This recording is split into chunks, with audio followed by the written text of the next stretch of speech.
Hello, hello à tous, hello les stress fighters. Je sors une nouvelle formation et ça y est, elle est sortie. Voilà, c'est officiel, c'est officiel. Formation sur quelle thématique? Ceux qui ont suivi mon actualité des 2 dernières semaines, qui étaient particulièrement chargées, ont peut-être une petite idée. Si vous m'avez vu jeudi soir au congrès de Vence, vous savez déjà, la formation va associer les 2 derniers congrès qui viennent de se passer, à savoir la pensée visuelle et l'effervescence. Le sketchnoting pour les profils atypiques. Et oui, j'intervenais sur le sujet jeudi soir, donc dans la soirée clôture du congrès de Vence. J'ai eu le plaisir de parler de l'intérêt du sketchnoting pour les profils atypiques et aussi en stress défense dans le cadre du sommet online de la pensée visuelle. Un grand merci à Béatrice Fillier et à Nathalie Alstine pour ces initiatives. C'était vraiment des super moments. Sauf qu'en fait, j'aurais voulu en dire beaucoup plus. Et quand j'ai préparé mon intervention de jeudi soir, donc sur pourquoi le sketchnoting c'est top sur les profils atypiques, je me suis dit je vais faire une mind map de ce que j'ai envie de dire, et ça a donné cette espèce de chose énorme. Et c'était tellement énorme, et puis Nathalie m'en avait un petit peu parlé la semaine dernière, en mode c'est comme dommage qu'il n'y ait pas une formation sur le sketchnoting pour profil atypique, c'est vrai qu'il y a des livres, il y a une super formation de Béatrice sur laquelle j'envoie régulièrement les gens, qui va vraiment au fond de A à Z dans le sketchnoting, mais pour les profils atypiques, je pense qu'il y a matière à faire quelque chose de spécifique, de particulier et surtout d'effervescent pour bien que ça nous parle. Et c'est fait. C'est fait, je crois que je n'ai jamais fait une formation aussi rapidement. J'ai recoupé ce que je fais en atelier quand j'anime des formations sur le sketchnoting, ce que j'ai proposé au sommet online de la pensée visuelle, ce que j'ai présenté jeudi soir pour expliquer pourquoi le sketchnoting était top pour les profils atypiques, mais aussi toute la partie pratique. C'est-à-dire que les questions que j'ai eues, c'est comment on fait quand on ne sait pas dessiner, comment on fait pour se lancer sur le sketchnoting, qu'est-ce qu'on fait face à la page blanche, où est-ce qu'on va. Et ben voilà, c'est tout ça que je propose dans cette formation. Donc c'est vraiment le sketchnoting, qu'est-ce que c'est, la pensée visuelle, qu'est-ce que c'est, comment on se retrouve dans toutes ces modalités, comment on fait pour sketchnoter, notamment en direct. C'est quelque chose qui peut sembler assez challengeant, mais qui en fait est plus facile, en tout cas très facilité pour les profils atypiques. Je vous explique précisément pourquoi et surtout comment, bien sûr, c'est ce qui nous intéresse. Donc, je vous ai mis le lien du cadeau que j'ai fait au congrès pour ceux qui n'auraient pas assisté à mon intervention de jeudi. Donc, vous pouvez récupérer le support sur pourquoi le sketchnoting est top pour les profils atypiques. Ça vous expliquera encore plus pourquoi j'ai fait cette formation. Et en fait, ça permet de nous focaliser, de nous concentrer, de se couper de toutes les petites stimulations alentour qu'on ne peut pas s'empêcher de percevoir naturellement, mais en fait, ça nous met naturellement dans un état de flow. C'est-à-dire qu'on a besoin de l'état de flow pour pouvoir sketchnoter en direct, en live. Nous, en fait, on va se canaliser et déployer nos neurones quand on sketchnote en live. On est vraiment câblé pour ça. Donc, j'explique tout ça, mais surtout, j'explique bien sûr la pratique. Comment faire pour sketchnoter, comment faire pour sketchnoter quand on ne sait pas dessiner. La bonne nouvelle, c'est que c'est des idées, pas de l'art. Il y a vraiment besoin de très peu de dessins pour arriver à sketchnoter, et je vous donne toutes les bases. Comment utiliser le sketchnoting et le déployer pour inspirer, diffuser ses idées. On n'est pas obligé de parler de sa particularité, mais quand on a des idées rapidement, qui viennent beaucoup trop vite par rapport aux autres personnes qui sont dans la pièce et qu'on ne sait pas trop comment les annoncer. Les personnes n'apprécient pas forcément qu'on arrive tout de suite avec la solution du problème en début de réunion, c'est plutôt mal vu. Donc faire le cheminement et dessiner la solution, ça passe mieux avec un dessin en général. Donc j'explique comment on peut l'exploiter dans le quotidien, dans le cas de l'effervescence, mais aussi de la stress défense. Alors je sais que c'est pas quelque chose qui est attendu dans une formation, donc c'est un module que j'offre, mais je ne peux pas ne pas le faire parce que les profils atypiques sont plus concernés par le burn-out. On est souvent les premiers à tomber dans les entreprises. Je suis bien placée pour le savoir avec mes 3 burn-out. Et si j'ai l'occasion de regrouper des profils atypiques dans une formation, je ne peux pas ne pas vous parler de stress défense. Donc j'explique pourquoi c'est bien aussi en stress défense, en prévention, pour détecter les situations à risque selon notre perception de profil atypique. Donc quelles situations sont plus à risque pour nous. Et puis après le burn-out, il faut savoir que le burn-out, quand on vient de le faire, on est tellement détruit physiquement parce que le stress dans sa chronicité, donc quand on va jusqu'au burn-out, va vraiment attaquer certaines zones spécifiques du cerveau et ça va agir sur notre capacité de concentration, de mémorisation, de prise de décision. Ça, c'est le cas pour tous les profils.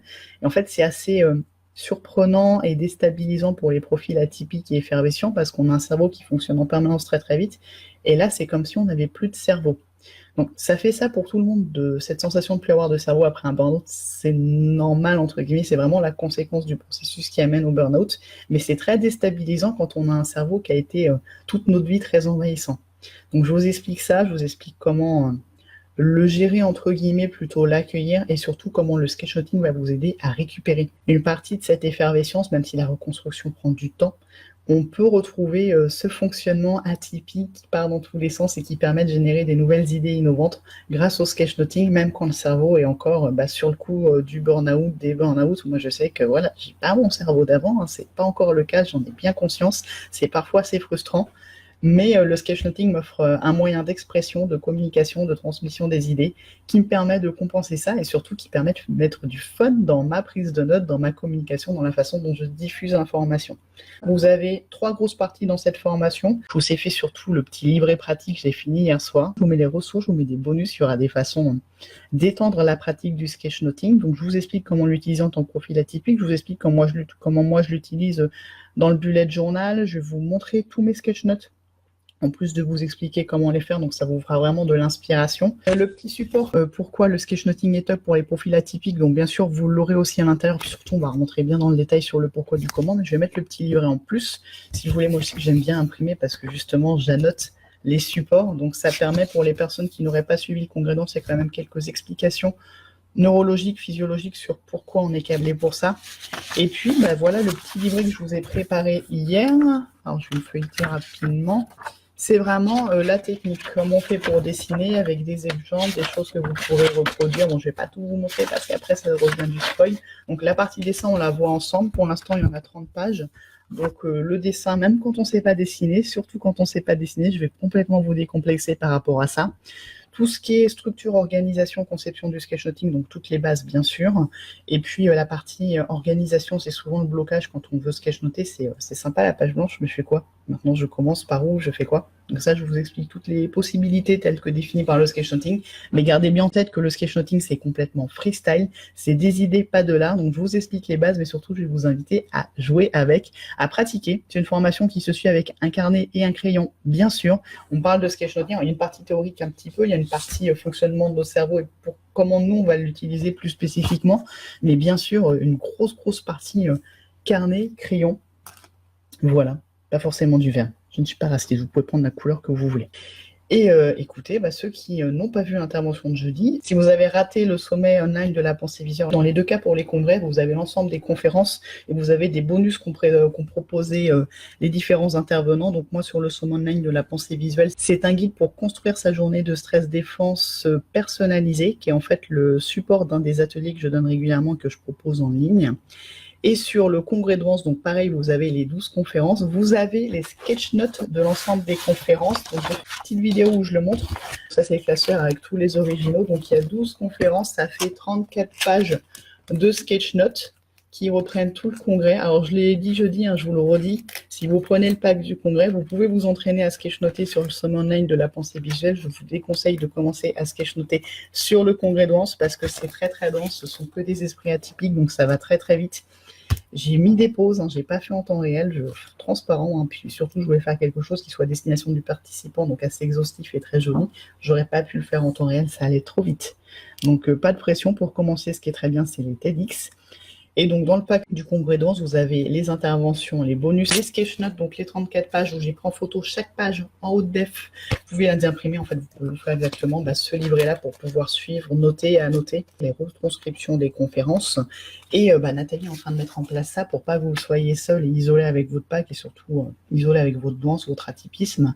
Il va y avoir des rencontres, donc pour l'instant 3 sur l'année pour les acheteurs du pack. Façon de répondre à vos questions, d'avoir du suivi, de vous donner un maximum d'informations, vous fournir aussi des contenus spécifiques. Quelque chose qui s'annonce très collaboratif, très effervescent.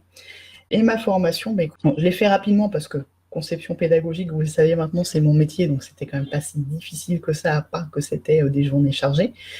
Et j'avais déjà beaucoup de contenu, donc j'ai surtout compilé, j'ai mis plein de ressources, j'ai vraiment fait plein de modèles pour que vous puissiez vous entraîner à reproduire les choses. Je vous ai donné aussi plein de ressources si vous voulez encore plus approfondir, aller plus loin. Donc tous les livres que j'utilise, que moi j'utilise pour m'entraîner, vous avez tout à l'intérieur. S'il s'avère qu'il vous manque des infos, si je vois des questions, le livret en question que je vous ai montré, je le complète bien sûr. Et s'il y a des ressources qui s'ajoutent au fur et à mesure, bien sûr, je me ferai une joie de vous donner accès à toutes les mises à jour s'il y en a, avec grand plaisir. Si ça s'améliore, on co-construit ensemble et vous profitez de toutes les améliorations possibles. Sortez les crayons et surtout, prenez soin de vous.